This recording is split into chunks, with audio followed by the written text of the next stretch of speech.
હાલો ખેડૂત મિત્રો, મારી ચેનલ કુળદેવી કૃપા ઇરિગેશનમાં તમારું હાર્દિક હાર્દિક સ્વાગત છે। આજે આપણે મિની ફાર્મની અંદર ફિટિંગ કરવા આવ્યા છીએ। આ છે 32 mm બે વાલ, જેનું આપણે કનેક્શન દીધેલું છે। આ છે પાઇપિંગ કામ 32 mm દોડાવી દીધું છે, જ્યાં આપણે 20 mm લેટરલ દોડાવી દીધી છે। 50 થી 60 જેવા રોપ વાવેલા છે। આ નાળિયેરી છે, જ્યાં 8 લીટરના આપણે 3 ડ્રીપર મારેલા છે। બહુ વ્યવસ્થિત રીતે પાણી જાય છે અંદર, બહુ મસ્ત રિઝલ્ટ છે। આ પાણી 8 લીટરની ડ્રીપરની અંદર જાય છે, તમે જોઈ શકો છો। બહુ મસ્ત રીતે પાણી જાય છે।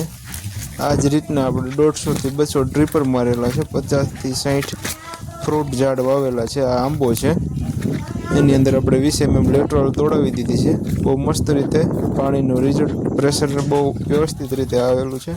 આ જામફળ છે, એની અંદર આપણે 3 ડ્રીપર મારેલા છે 8 લીટરવાળા। એમાં ફ્રૂટ બહુ સારું આવી ગયું છે। આવું ડ્રીપ ફિટિંગ કરાવવા માટે અમારો કોન્ટેક્ટ કરો, ડિસ્પ્લે ઉપર નંબર આપેલા છે।